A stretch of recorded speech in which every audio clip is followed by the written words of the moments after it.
Welcome to my YouTube channel. कैसे हो आप सब। आज हम कुछ स्पेशल ड्रेस बनाने लगे हैं।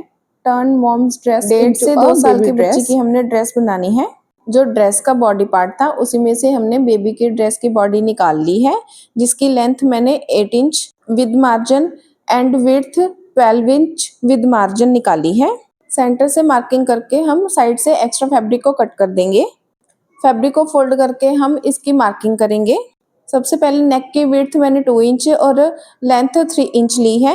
साथ ही में तीरे का निशान लगा लेंगे जो मैंने 2.5 इंच लिया है। आप अपने हिसाब से भी मेजरमेंट ले सकते हो। बेबी का आर्म होल मैंने 5 इंच लिया है विद मार्जिन। आर्म होल की शेप देते हुए साथ ही हम इसकी कटिंग कर लेंगे। बेबी का चेस्ट साइज 5.5 इंच है ऑन फोल्ड साइड। वेस्ट की तरफ से नीचे से ऊपर को 1/2 इंच का निशान लगा के उसको हल्का राउंड शेप देनी है और साथ ही में हमने साइड का मार्जिन ऐड कर देना है। ऐसे हमारी बॉडी की कटिंग हो जाएगी। बॉडी की कटिंग करने के बाद हमने इसको फ्रंट पार्ट को अलग कर देना है और बैक को अलग कर देना है। अब हम इसमें से फ्रंट नेक कट करेंगे। जो हमने नेक की मार्किंग की थी वहां से हमने 1.25 इंच ऊपर की तरफ आके नेक की शेप दे देनी है। ये हल्का राउंड होगा, प्रॉपर राउंड नहीं होगा। फ्रंट नेक की कटिंग करने के बाद हमने बैक नेक की कटिंग करनी है। बैक साइड की बॉडी पार्ट लेके फ्रंट पार्ट को उसके ऊपर रख के हमने 1 इंच डाउन जाके उसको बैक नेक की शेप दे देनी है। इस फ्रॉक में हम प्लेकेट ऐड नहीं कर रहे, हमने शोल्डर की तरफ से ही छोटी सी प्लेकेट डाल के एक टिच बटन लगा देना है। ये हमारी बॉडी की कटिंग हो गई। वेस्ट की जो हमने शेप देनी है वो 1/2 इंच के ज़्यादा नहीं देनी।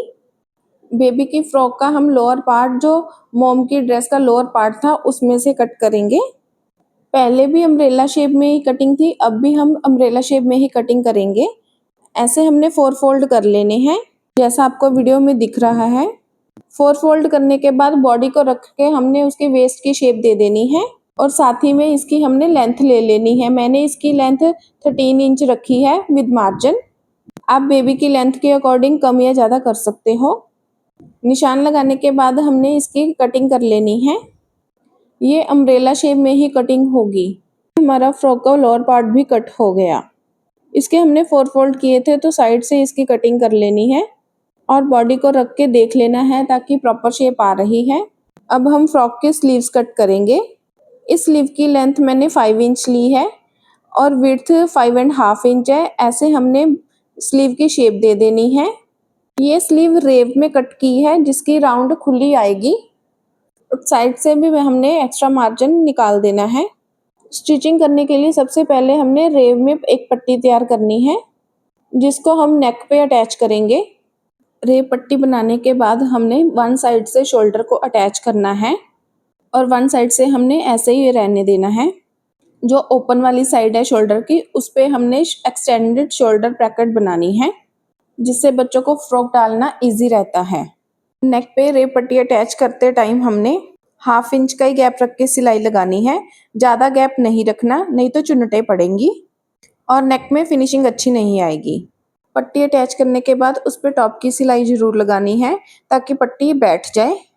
टॉप की सिलाई लगाने के बाद हमने उसको अंदर को फोल्ड करके नेक पे एक सिलाई लगानी है जो 1/2 इंच के गैप में होगी। ऐसे ही हमने बॉडी का नेक रेडी कर लेना है। अब हम इस पे एक्सटेंडेड प्लेकेट लगाएंगे। एक्सटेंडेड प्लेकेट लगाने के लिए सबसे पहले हमने फैब्रिक का एक पीस कट करना है जिसकी लंबाई 4 इंच और चौड़ाई 2.25 इंच होगी। पहले हमने बैक साइड पे ब्लैकेट का कपड़ा लगाना है। ब्लैकेट की जो हमने पट्टी कट की हुई है बॉडी के बैक वाले पार्ट पे रखकर उसको एक सीधी सिलाई लगा दें। फिर आपने इसको सीधा करके जो दूसरी साइड है पट्टी की उस पे कपड़े को फोल्ड करके सिलाई लगा देनी है। सेम ऐसे ही जैसे आपको वीडियो में दिखाई दे रहा है। अब आपने नेक वाली साइड से जो हमने एक्स्ट्रा कपड़ा रखा हुआ है उसको अंदर की साइड से फोल्ड करके पट्टी को ओवरलैप करके सिलाई लगा देनी है। ऐसे आपके बैक साइड की प्लेकेट रेडी हो जाएगी। इसको एक्सटेंडेड इसलिए बोलते हैं क्योंकि ये बाहर की तरफ को थोड़ी बढ़ाई हुई होती है। पट्टी लगाने के बाद हम एक्स्ट्रा फैब्रिक को कट कर देंगे। सेम ऐसे ही हमने फ्रंट वाली साइड पे भी पट्टी ऐड कर देनी है, लेकिन ध्यान से बैक वाली साइड से हमने पट्टी बढ़ा के लगाई है बट फ्रंट वाली साइड से हमने पट्टी बढ़ा के नहीं लगानी। मेथड सेम ही रहेगा बट हमने इस पट्टी को अटैच करके अंदर वाली साइड मोड़ देना है। ऐसे हमारी प्लेकेट रेडी हो गई। बैक वाली साइड को नीचे रख के और फ्रंट वाली साइड को ऊपर रख के हमने इस पे एक कच्ची सिलाई लगा लेनी है, क्योंकि जब हम बॉडी में स्लीव अटैच करेंगे तो हमें कोई प्रॉब्लम नहीं होगी। पहले हमने सारी बॉडी को रेडी कर लेना है, उसके बाद हमने इस पे जो भी लेस या कुछ और अटैच करना है वो हम बाद में करेंगे।